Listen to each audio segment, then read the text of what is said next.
analysis. We're going to give you timely responses to the RAIs. We think that the audit is really the key to making this current schedule work, and we believe that's your goal too, is to make the current schedule work if at all possible. And what we need is your feedback, because you're on the other side of the curtain and we don't know the details of what's going on there. So if you have any initial feedback, if it makes an iota of sense, I'd like to hear that. If we've mischaracterized something or misunderstood something, I'd like to hear that too. But I'd like really then to set up a subsequent meeting in whatever time frame is appropriate, a near-term management meeting, that you could say, we understand the work ahead of us, we understand the amount of time we have to do it, we understand the tools we have to do it with, and yes, we can do it, or no, but here's how we could, or something close. I have an initial reaction. First of all, we need to factor in what we discussed today, that we may have to do something else or whatever that may have some impact. The second thing is the way Fermi did, they intermittently, as soon as they have some report, they submitted as part of their response or whatever way, like in NRC, letter, finish up. They had a plan that we finish this, and according to that plan, at the end of that, once we finished that, they didn't wait for us to go audit them, but they continually submitted those. Okay, so that we are pretty much knowledgeable as the number of problems in our shop. So when we went for audit, we didn't have to wait until the audit to see it. Capital report to see over there, and then we make the audit. That way, the audit was much more effective in Fermi. I don't know how you plan to submit all these topical reports. So you do have all these topical reports, but unless we see it, we don't know what it is. Okay, and people wait until we go there and review all those things. It's kind of. It's not very efficient. I think it's good feedback. We would not propose to wait. We would look for the first opportunity to give you exposure to those reports, whether it's through the reading room, through a submittal, or something. But you're right, we can't wait. We have to keep feeding you with the information as soon as we have it. Yeah, then we'll use the track. Okay. The other thing, one significant difference with the Fermi of that is Fermi will focus basically on the SSI part, not much of the detailed design part. In this situation, not only the analysis part, but we have to also focus on the design aspects of it. So until we were really pretty much covered on that and feel comfortable, and we go out for an audit, we don't get a comfortable feeling. Okay, so that's another thing. These are the three things that I offhand come to my mind. And I appreciate that, and I'm not trying to overstate the Fermi kits because we're not friendly, but we're trying to use them as a guide wherever possible and, take advantage of that. The best thing that for Fermi that they did is they wrote down this plan exactly. This is what we do. It's like verification of MSM completed this time. Do this at this time. This is do this. And as soon as they completed that, they submitted a report. Not necessarily as part of RAI or just as planned, just in the plan. Information. And we have a more detailed plan that backs up the cartoon I showed you there. And what facilitated in that is the FSAI, we requested, and all this stuff is put a little summary of that. They didn't have to put the whole detailed report, everything, but at least the conclusions, they put it in the FSAI. And that helps us because when we do the FSAI, even though it was not, everything was not in the FSAI, but we can refer to those transmittals that, we are aware of these, we know that on basis, and that's how we did it. So just to give you some idea, how these things process. You were probably there on Fermi, right? I was, yes. And so we're trying to leverage that experience as well. That's good. Thank you. Well, I think that's yeah, I hope you take back. Yes, we were listening. That was very good feedback. Thank you. I totally agree. And, the MSM benchmarking report is in final verification, and we should get that to you. But this is kind of built on stages that, the component analysis, the PRA thing, none of that can be final until there's a relative acceptance that we've done the SSI correctly. So I think the roadmap needs to address the fact that we need to get something done, comfort level on the SSI, not a final SCR, but some comfort level, and I think that's why we're proposing to have this audit to get that thing, because everything else will have to be redone anyway. I mean, maybe get methodology concurred with, but the final verified analysis that you need for your final REI response can't happen until the SSI analysis is done in those ways. So I just want to make sure that you recognize there's that logic that we've got to have. Okay. And that's why, we can always do an intermediate audit, just to say the announcement part is good, okay, it's all done, so next part is bad. That's not a problem. And I think we can share a living schedule with you that we maintain, and it does adjust and ebb and flow based on how difficult or how long it takes to do the various activities, but it'll give you a sense of when are things occurring, when are they progressing, when would be good opportunities for us, you, to come and see something, or that we could put something in a reading room that you could look at. That's what that whole deal with, consider the outcome from this and from previous meetings, and to have some detailed deliberation between you and the GE to come up with a roadmap, not just at the cartoon high level. We would like to see a little bit more detail to identify analysis that would take several months to complete. So we can show you, so that we know, if it's something that will be done in 6 months, and we can assess. We can target that. Right. Yeah. At least we can plan for something. Yeah. We can plan for whatever intermediate milestone if we think that there's enough to be achieved during that time frame. They can prepare for an audit. If we think that would help the staff in their safety evaluation. Right. We don't do audits just for the sake of what. We go there, you give us some more, preliminary things. It will not help us, right? So we want to see, the analysis of have some level of confidence you will be able to complete. I guess our assessment of our draft schedule would say that September appears to be a fruitful time, that we think there'd be quite a number of things. So we would like to know. You'd like to see it yourself. No, we cannot provide that feedback now, right? We really need to see the letter to the project, what the roadmap will be, right? And what is the milestone for the several important sensitive analysis. Yes, you do, right?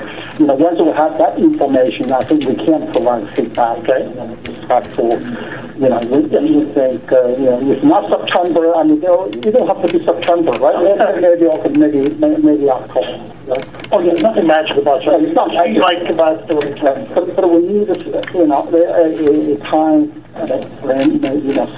Sometime we can assess that the concrete progress has been made.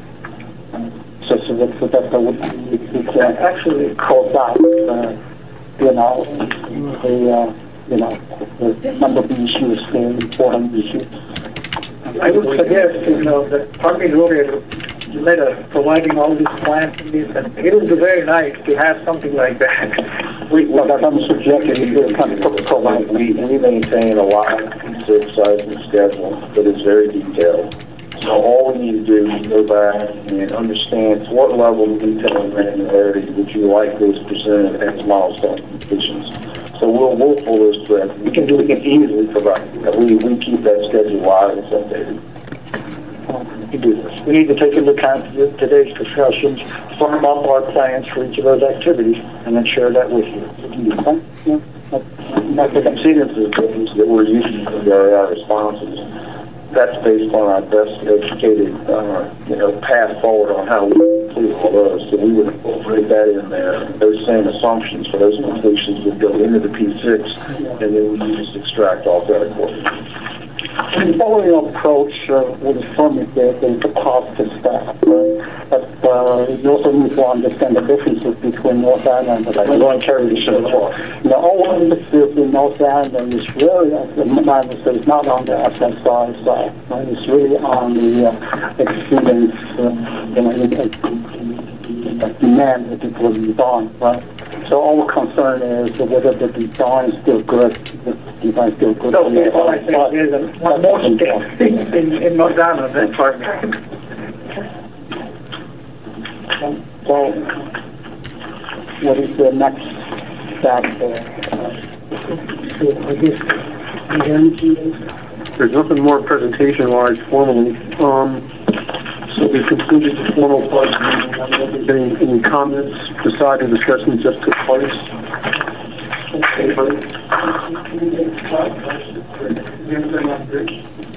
There are some people on the phone. Time for that. Mute off. On the phone, actually it's an opportunity for public comments because we're getting near the close of the meeting, perhaps a couple minutes early. Anybody from the public that wants to comment or ask a question, please do so now. Yes, this is Erica from Henrico again. Hi, Erica. Hi. Hey, listen, I think if I understood right, the geologist that's there today, if his name's Mr. Brazier or something like that? Yeah, Brazier, yes. I'm sorry about the pronunciation. But from what I understand, the maximum was 0.26 gigahertz and was going to be up to 66 gigahertz, which was like a little bit more than 2 times the amount. But right after our earthquake, the NRC inspectors have concluded that the quake's ground motion constituted twice what the reactors were designed to withstand. So I really don't know if that's really upping the amount, and being that, I mean, in all reality, it defies logic on why we'd want to put a third reactor in a seismic zone anyway. But just for the record, I did want to state that going on these, I think y'all call them a DCD, am I saying that right? DCD? Exactly what does that stand for? Design control document. That's the document that retains the design for the SPWR power plant. Okay. Well, and concerning that, I just wanted to mention, I hear a lot of numbers going on, a lot of plans, a lot of probabilities, etc. But, for the record, we need to look at the history. I mean, the first two were knowingly built on a fault. And not only that, but back in the 90s, because of budget constraints, a lot of the different seismographs were actually removed from service. And then we take into account that the investigation by the Nuclear Regulatory Commission found that some seismic equipment briefly stopped working at Virginia's North Anna plant during the quake. For 8 seconds while emergency diesel generators powered up, part of the control room seismic monitoring equipment shut off.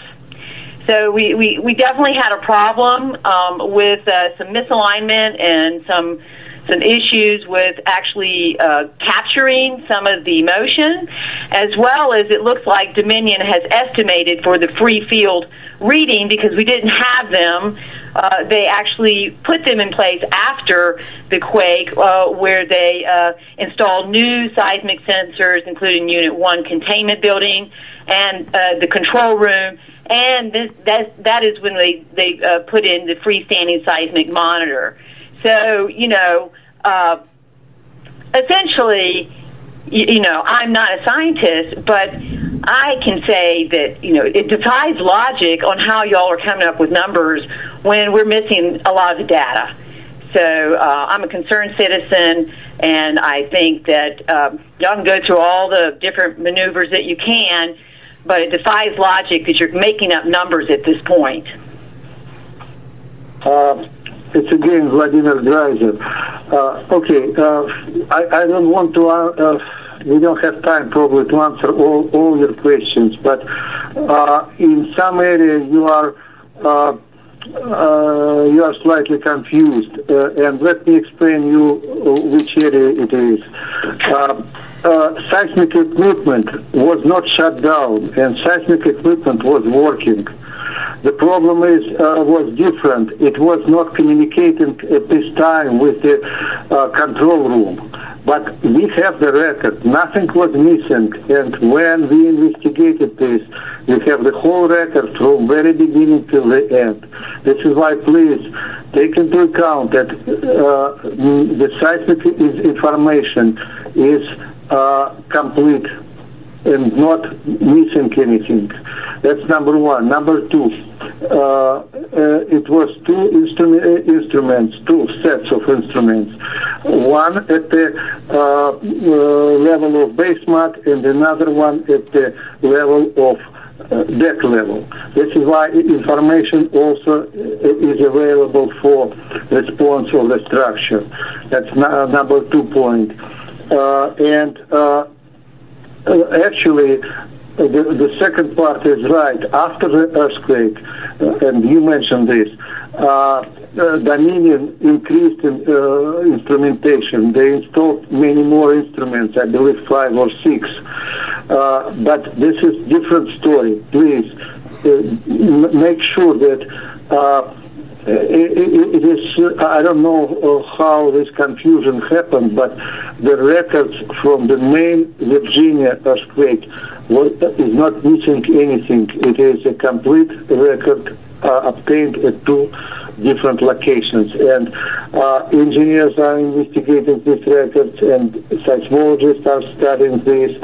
This is why it's of course far from perfect. We always want more instruments, more records, but it is complete and really good level records. Thank you. Well, I'm not to refute what you're saying, sir, but I have attended the meetings when we were had closed North Anna, and also with the NRC, and it's common knowledge that it was originally built on a fault, and it's also common knowledge that the sensors were not all placed in the right place, and it's common knowledge as well that there was no freestanding sensor. So, I mean, yes, we probably did have some, and obviously when the power went down, when the generators cut in, there was 8 seconds that were missing that they could, understand the information. Yes, they did have a backup. I guess it was battery powered that they could not read and it had to be sent in. But I'm simply saying that we realized at that time that we really missed the boat on being able to see exactly what happened, and because our sensors and whatnot were old, and we did not have them in all the proper locations. So we're dealing with numbers that are, I guess y'all can make them look good and be whatever you want them to be, but frankly, y'all are looking at building another reactor in a seismic zone, making more nuclear waste that we have nowhere to put, and it's just simply a bad idea. So, I mean, y'all can go ahead and go with your probabilities and whatever, but it defies logic on why we'd want to do that. But thank you. Thanks for your comments, Erica.